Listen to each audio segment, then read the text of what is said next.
Hi everyone, I'm Chandresh Mehta. Welcome back to my channel Step Up. So today I'm going to discuss with you the most important and comprehensive education commission of independent India. So let's start with this commission. सबसे पहले हम जानेंगे इस commission को हम Kothari commission के नाम से क्यों जानते हैं। तो देखिए बेसिकली क्या होता है कि जो चेयरमैन होते हैं उन्हीं के नाम पर कमीशन फेमस हो जाते हैं। तो सेम लाइक ये जो कमीशन है, इस कमीशन के चेयरमैन थे डॉक्टर दौलत सिंह कोठारी और इन्हीं के नाम पर ही ये जो कमीशन है फेमस हो जाता है as a Kothari commission. Second है नेशनल एजुकेशन कमीशन। इस कमीशन को हम नेशनल एजुकेशन कमीशन या इंडियन एजुकेशन कमीशन के नाम से जानते हैं बिकॉज ये पूरे इंडिया का एक ऐसा कॉम्प्रिहेंसिव कमीशन था जो कि बात करता है एजुकेशन सिस्टम को इम्प्रूव करने की from pre primary education to university level की एजुकेशन तक। देखो इससे पहले जितने भी कमीशन आए थे आफ्टर इंडिपेंडेंस, चाहे वो मुदालियर कमीशन हो जो कि बात करता है सेकेंडरी एजुकेशन को इम्प्रूव करने की, उससे पहले आता है राधा कृष्णन कमीशन जो कि बात करता है यूनिवर्सिटी लेवल की एजुकेशन को इम्प्रूव करने की। तो आज तक ऐसा कोई कमीशन नहीं आया था जो मतलब पूरा एक ढांचा बता सके एजुकेशन का from pre primary to university level तक। तो ये कोठारी कमीशन है, ये ही एकमात्र ऐसा कमीशन था, एक ऐसा कॉम्प्रिहेंसिव कमीशन था जो कि बात करता है एजुकेशन सिस्टम की from pre primary to university level की। इसलिए हम इस कमीशन को नेशनल एजुकेशन कमीशन या इंडियन एजुकेशन कमीशन के नाम से जानते हैं। Third is education and national development. देखिए ये जो कमीशन बना था इनका पूरी तरह से फोकस था कि जो एजुकेशन है वो एक पावरफुल टूल है पूरे नेशन की डेवलपमेंट के लिए। इसलिए इन्होंने अपनी जो रिपोर्ट सबमिट की थी 1966 में, इन्होंने अपनी रिपोर्ट को एक टाइटल दिया था, टाइटल था एजुकेशन एंड नेशनल डेवलपमेंट, क्योंकि इनके अकॉर्डिंग पूरे नेशन की डेवलपमेंट का पावरफुल टूल है एजुकेशन। तो इसलिए इन्होंने अपनी रिपोर्ट का नाम एजुकेशन एंड नेशनल डेवलपमेंट रखा। तो एग्जाम पर्पज से काफ़ी इंपॉर्टेंट है कि इस कमीशन को हम Kothari commission, national education commission and education and national development के नाम से जानते हैं। तो आइए शुरू करते हैं। इस कमीशन को भारत सरकार ने 1964 में अपॉइंट किया था। उस समय भारत के प्रधानमंत्री श्रीमती इंदिरा गांधी जी थे। इस कमीशन के chairman head doctor Daulat Singh Kothari जी थे जो उस समय यूजीसी के भी चेयरमैन थे। कोठारी कमीशन को सेट किया गया 14 जुलाई 1964 और इस कमीशन ने अपनी शुरुआत की 2 अक्टूबर 1964 और फाइनल रिपोर्ट सबमिट की 29 जून 1966। इस कमीशन को बनाने के लिए बहुत सारे एजुकेशनिस्ट ने अपना रोल प्ले किया है जो कि इंडिया से थे as well as from abroad. तो 17 एक्टिव मेंबर थे जिनमें से कि 12 member is from India and rest of 5 member are from other countries like England से थे, America, France, Japan and Russia से थे। जेपी नाइक को उस समय अपॉइंट किया गया as a secretary and JF McDougall को अपॉइंट किया गया associated secretary and doctor Daulat Singh Kothari was appointed as chairman of this commission. इस कमीशन ने अपनी फाइनल रिपोर्ट इन 2 मेथड के द्वारा तैयार की। First is survey and interview method and questionnaire method. तो सर्वे एंड इंटरव्यू मेथड में इस कमीशन ने 12 टास्क फोर्स बनाए एंड 7 वर्किंग ग्रुप बनाए जिन्होंने सर्वे एंड इंटरव्यू को कंडक्ट किया। इन्होंने क्या किया, फील्ड लेवल पर जाकर, ग्राउंड लेवल पर जाकर नीड को देखा, like school education, higher education, technical education, pre primary education, curriculum को हम कैसे इंप्रूव कर सकते हैं। तो इनमें इन्होंने देखा कि कहाँ कहाँ ज़रूरत है इम्प्रूवमेंट की। तो इन्होंने विजिट किया बहुत सारे स्कूल्स, कॉलेजेस, यूनिवर्सिटीज़ और वहाँ के स्टूडेंट से बात की, स्कॉलर से बात की, टीचर से बात की कि आखिर ग्राउंड लेवल पर क्या क्या नीड है और क्या क्या इम्प्रूवमेंट की ज़रूरत है। They met educationist and pen down their ideas. तो ये था survey and interview method. Second है क्वेश्चनायर मेथड। तो इन्होंने क्या किया, इस कमीशन ने एक क्वेश्चनायर तैयार किया जो कि रिलेटेड था प्रॉब्लम ऑफ एजुकेशन और इस क्वेश्चनायर को 5000 पीपल तक सेंड किया जिनमें से कि 2400 लोगों ने रिस्पॉन्ड किया इस क्वेश्चनायर पर और इस स्टैटिस्टिकल डिटेल की हेल्प से क्वेश्चनायर ने एक रिपोर्ट तैयार की। मीन्स ये जो कमीशन था इन्होंने सर्वे एंड इंटरव्यू मेथड और क्वेश्चनायर से जो स्टैटिस्टिकल डाटा आया था, इन डाटा की हेल्प से इन्होंने एक रिपोर्ट तैयार की और रिपोर्ट इन्होंने सबमिट की है 29 जून 1966। और इस कमीशन ने अपने इस रिपोर्ट का नाम दिया, टाइटल दिया एजुकेशन एंड नेशनल डेवलपमेंट, क्योंकि ये इनको पता था पूरे भारत की जो नेशनल डेवलपमेंट है उसका एकमात्र सहारा है एजुकेशन। एक एमिनेंट टूल हम कह सकते हैं, एक मोस्ट इम्पॉर्टेंट टूल है एजुकेशन, जिसकी वजह से पूरे भारत का एक जो डेवलपमेंट है वो की जा सकती है। ये जो फाइनल रिपोर्ट बनकर तैयार हुई थी, ये एक कॉम्प्रिहेंसिव डॉक्यूमेंट था 692 पेजेस का। तो अगर हम बात करें, इस डॉक्यूमेंट में इन चीज़ों पर फोकस किया गया कि किस तरह से हम रिकंस्ट्रक्ट कर सकते हैं एजुकेशन सिस्टम को, और कौन कौन सी प्रॉब्लम है जहाँ पर एजुकेशन सिस्टम को इम्प्रूव किया जा सकता है, एंड रेमेडी कौन कौन सी हम प्रोवाइड कर सकते हैं to enhance our education system.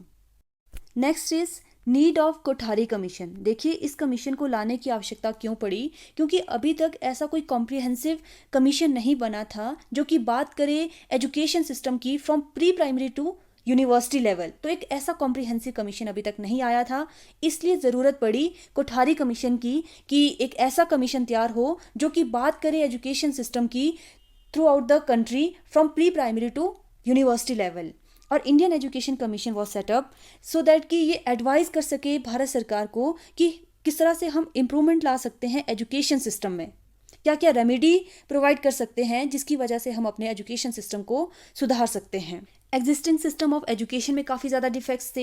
Agriculture को इंपॉर्टेंस नहीं मिलता था, वोकेशनल कोर्सेज को इंपॉर्टेंस नहीं मिलता था, स्टूडेंट्स में कहीं ना कहीं मॉरल वैल्यूज़, स्पिरिचुअल वैल्यूज़ ये ख़त्म हो रहे थे, कैरेक्टर बिल्डिंग नहीं थी, नेशनल रिकंस्ट्रक्शन की बात नहीं होती थी, एकेडमिक्स पर काफ़ी ज़्यादा बल दिया जाता था, करिकुलम अच्छा नहीं था, टीचिंग स्ट्रेटजीज़ नहीं थी, एक प्रॉपर टीचिंग मेथड नहीं था, स्टूडेंट्स और टीचर के बीच काफ़ी अच्छा रिलेशनशिप नहीं था। तो इन बातों को ध्यान में रखकर एक ऐसे कमीशन की हमें नीड फील हुई जो इन कमियों को ओवरकम कर सकते हैं। इसलिए हम कह सकते हैं कि ये बहुत सारी नीड ऐसी थी, बहुत सारी आवश्यकता हमें फील हुई, जिसकी वजह से कोठारी कमीशन को लाया गया।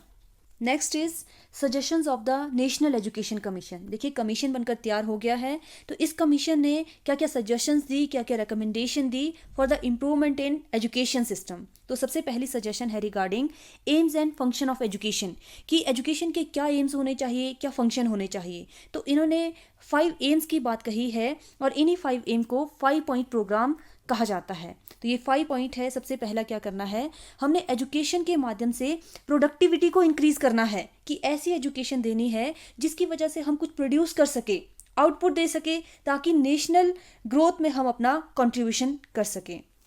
नेक्स्ट है to strengthen the social and national integration through education, कि हमने ऐसी एजुकेशन देनी है जिसकी वजह से हम सोशल एंड नेशनल इंटीग्रेशन को बरकरार कर सके। बाय ओपनिंग गवर्नमेंट स्कूल, एक समान शिक्षा देनी है, बच्चे को एजुकेशन उनकी एबिलिटी के हिसाब से दी जानी चाहिए, ना कि इकोनॉमिकल कंडीशन की हेल्प से। तो इसकी वजह से हम बच्चों के अंदर नेशनल इंटीग्रेशन ला सकते हैं। थर्ड है कि हम एजुकेशन की हेल्प से मॉडर्नाइजेशन लाएंगे, to modernise the country through education, जिसकी वजह से हम इकोनॉमिक डेवलपमेंट कर सकते हैं, अपने लिविंग स्टैंडर्ड को इंक्रीज कर सकते हैं। बिकॉज जो DS कोठारी थे, ये साइंस सब्जेक्ट पर ज़्यादा फोकस करते थे, बिकॉज ये खुद एक साइंटिस्ट थे। इन्होंने एक पुस्तक भी लिखी है, एटम एंड सेल्फ।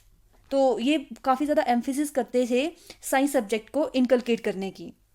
नेक्स्ट है to develop social, moral and spiritual values through education, कि हमने बच्चों को ऐसी एजुकेशन देनी है जिसकी वजह से उनके मॉरल एंड स्पिरिचुअल वैल्यूज़ को इनकलकेट किया जा सके। नेक्स्ट है to develop democratic values through education, कि एजुकेशन ऐसी होनी चाहिए जो बच्चों में डेमोक्रेटिक वैल्यूज़ को बरकरार रखे।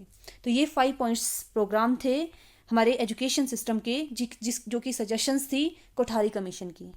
नेक्स्ट रिकमेंडेशन है कि फ्री एंड कंपलसरी एजुकेशन होनी चाहिए 6 से 14 साल के बच्चों के लिए, और 6 साल की कम उम्र के बच्चों को हमने स्कूल में दाखिला नहीं देना है, कि बच्चा अगर फर्स्ट क्लास में आ रहा है तो वो 6 साल की उम्र में दाखिला ले।